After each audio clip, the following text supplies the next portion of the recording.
Hello everyone, I'm Rebecca Keppel. In today's video, I am sharing another episode in my Get a Jump on Christmas series. This video features the latest My Monthly Hero Arts kit and add-ons. And this kit focuses on vintage or Victorian images and beautiful vintage designs. I'm going to use some ink blending to create candle glow. I'm going to do some Copic coloring on die cuts, and I'm going to create a snowy window effect with their amazing window die. So let's jump right into the card making, and I'll share these new products along the way. The main kit comes with these images, also the matching dies and that window die, and lots of other goodies. I'm going to start with a bunch of different greens from Copic markers, and I am going to color in this large Christmas tree image that's going to sit behind the window. I'm not doing anything really fancy here. I'm just starting with the first color and going in there and coloring in all of the tree with that green. Then I'm going to take each darker color and I'm going to color in just the undersides of the branches where I feel like there would be the most shadows. And there are some lines in the stamp set that indicate exactly where those branches are and give you some ideas of where you can add some shading and detail there. And you can see that I'm not doing anything crazy. I do go back over those darker colors with the lighter color just to blend them out. For the candles, I'm going to cover up the flame with the yellow, and I'm going outside of the line on those candles because I want to create a glow effect, and so I don't want the die cut to be white around them. For the ornaments, I am trying to leave a tiny little bit of white so that it will look like there's a shine mark on each of the ornaments. And then for the presents and for the angel, I did use some of my Pentel glitter pens to color them in, as well as going back in and coloring in the presents themselves with Copic markers. So I'm mainly using the glitter pens for little spots and for the ribbons. For this tray of apples, I colored them in first in yellow. Again, I am trying to create a glow effect from both the candles on the Christmas tree and the candles in the candelabra. So going outside of the lines for the flames again, and also just creating some shine marks in different areas.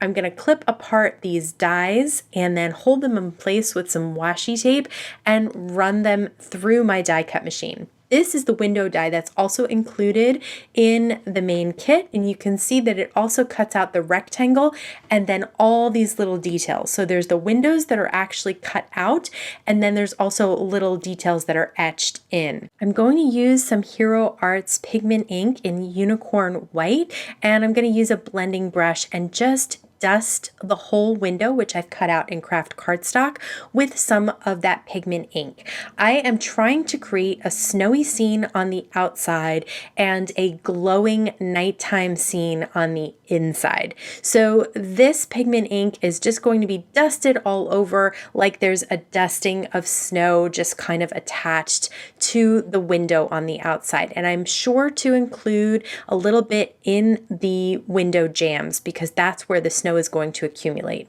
So I'm using the tiny little Hero Arts watercolor brushes, and I'm using some of their acetate. So I'm going to use some anti-static powder all over that acetate, and then use the tiny little watercolor brush to dip in some embossing ink to create the look of a snowy little corner around the window panes. So I'm just dipping the brush into the embossing ink pad and then tapping it along on the acetate. And once that's done, I am going to cover this up with some white embossing powder, and then I'm going to carefully heat set that as well. But before I heat set it, I did want to add some dots of embossing ink on the acetate as well, so you can really clearly see that the snow is coming down pretty hard. There's going to be those big white flakes on the window, and then also I'll put it on the window panes too, and then again just pour some of that embossing powder right on top, and it looks like it's a mess, but adding all that anti-static really helps because you can just tap on the side or even gently on the back of the transparency and most of it will come off. If you got a little too crazy with snow on one of the window panes, I'm just using the spoon that that I use to scoop my embossing powder to scrape some of it away, because I don't want the windows to be completely covered up with snow so that you can't see the stamped image that I'm going to put behind it. So again, just carefully heat setting it. It may curl a little bit if you leave the heat gun on too long. So now I'm going to add some snow to the outside of the window as well, and just a little bit in the wooden panes, and then a little bit of flakes all around. And this you can heat set, go to town, and really melt that. Now I'm going to put some tape runner behind the window itself onto what's going to be the glass of the windows. And now it's time to create my glowy inside. So I put the die cuts where I want them, and I'm doing light pencil lines around those die cuts. So the tree is going to be glowing because of all the candles, and then the candelabra on the table is going to glow as well. So I am starting with some Distress Oxide. I started with squeezed lemonade as the lightest color, then mustard seed, and then some ripe persimmon, and that's going to be the glowy effect. And then I go in with some faded jeans, chipped sapphire, and black soot, because that's going to create the nighttime effect behind the glow. Again, I'm just rechecking to make sure I don't have too much glow, because I don't want the whole thing to be ablaze. I just want some spots behind those two images to glow. And then I actually used some foam tape to pop up the window, so it looks like the Christmas tree and the table with the fruit and the candles are in a room further back behind the window. For this next card, I'm going to use the Victorian Stencil. It's a 6x6 stencil, really beautiful pattern. And I'm just going to use a little tape to hold it in place, because the way I'm going to apply the paste is going to be really easy from top to bottom. So I've scooped out some of the Hero Arts paste. This is a new product that came out last month. And I'm just going to use a stencil pal from Thermoweb to just place it from top to bottom on my 6x6 piece of white cardstock. You can see I was able to just do 2 swipes, and it applied all the paste in the right way. And then I'm just going to pour some fine iridescent glitter on top, and you do get some of that in the main kit as well. For this card, I'm going to use the Steampunk Holiday stamps and dies. I'm going to grab a couple of images, including the angel and the little star, and I am going to stamp and heat emboss. So I used a little anti-static powder, a little sweep brush to sweep it away, and then stamped it in embossing ink, and I'm covering it up with gold embossing powder and then heat setting that. And I love the look of gold embossing powder on white cardstock. I'm going to use the coordinating dies to cut these images out, and then I'm going to stamp the sentiment on some vellum. So again, just a little bit of anti-static powder tool, actually a lot on vellum because it does have a lot of static. And then I'm going to use the same gold embossing powder and then heat set that. And again, the gold embossing powder on vellum also looks really beautiful. So I'm going to trim this down. I stamped it on an A2 piece of vellum, but I stamped it on the long side so that I'll have extra vellum to tuck behind the card. So I popped up the angel and the star on some foam tape, and I'm going to put a little bit of tape runner on the edges of that long band and then just fold it behind the card. So this will adhere it down without showing any adhesive on the front. And this combination of white and gold, sparkle, and glitter is just super sweet and elegant and simple to create.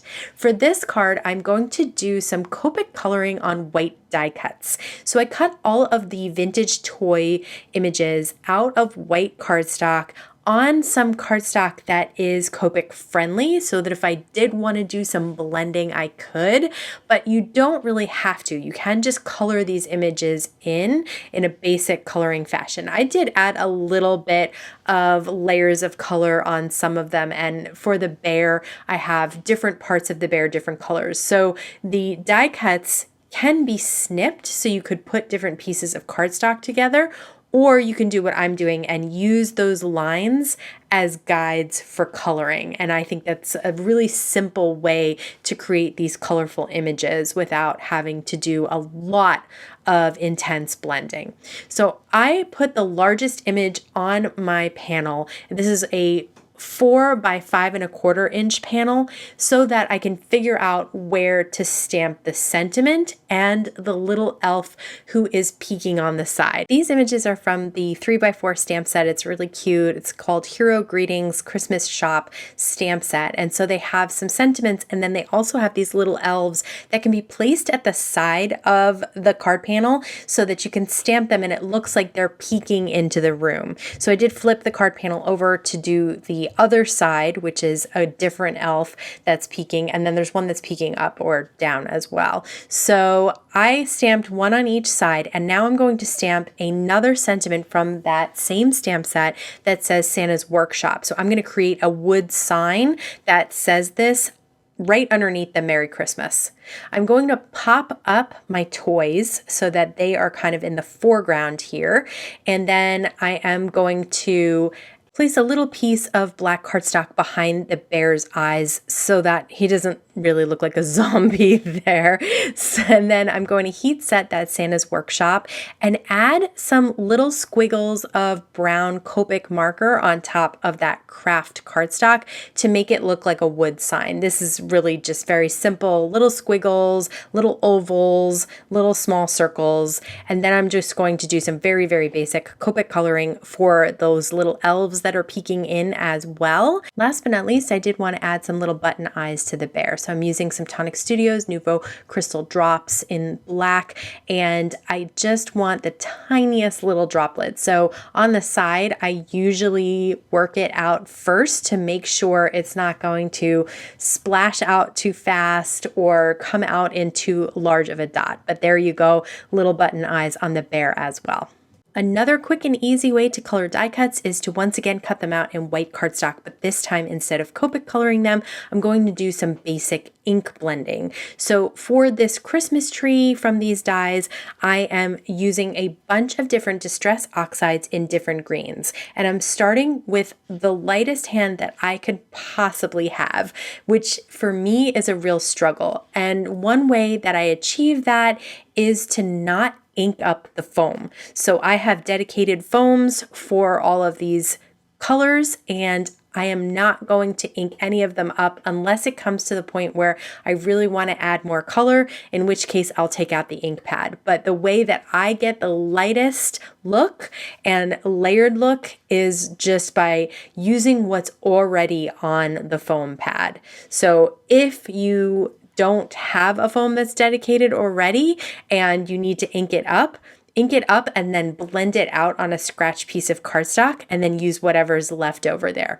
So my last color is going to be Rustic Wilderness, and this is the one that I really want to have the most impact. So I really start on the edge so that those edges are darkest.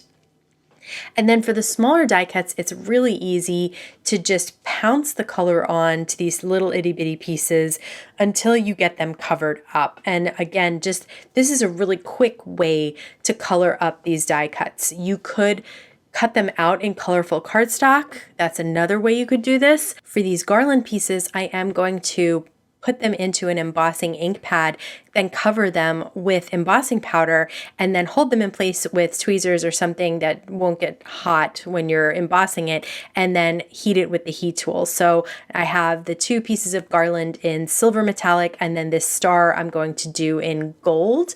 And the reason that I hold it is because they fly away if you don't, especially these tiny little pieces. The other thing you can do is use pens, metallic pens, pencils, whatever you have is a great way to use up your white cardstock and then your coloring mediums. So I love this technique because it's pretty fast and easy, and you get all the different colors that you need or have in your stash. So I'm going to use the other 3x4 set, Victorian Messages, to stamp Happy Christmas.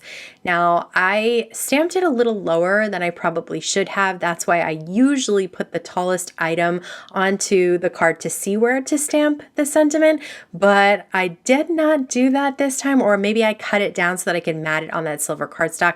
So I ended up having to remove the angel, but I think it's still a really fun and cute card. For the Christmas Carolers stamp set, I am going to stamp them in Copic friendly ink on Copic friendly cardstock because especially their clothing has a little bit more room to have a little bit of fun with blending and shading. You don't have to do it, but if you're interested in that, you can have some highlights on their dresses and you can really play with a little bit more color. I've decided that their dresses are going to have, or their coats are going to be in these kind of jewel tones, which I just love for different colors on a Christmas card rather than just always doing red and green. So again, for the candle light that's going to be in between them, I'm tracing a little circle around that's going to create the glow. And this time I was sure to kind of erase some of that pencil line so that you can't see it.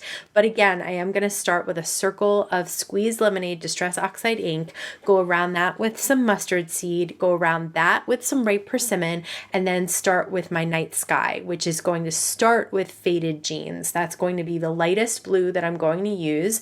And I'm going to go over some of that candle glow with the faded jeans so that it looks like the candle is glowing into the night sky.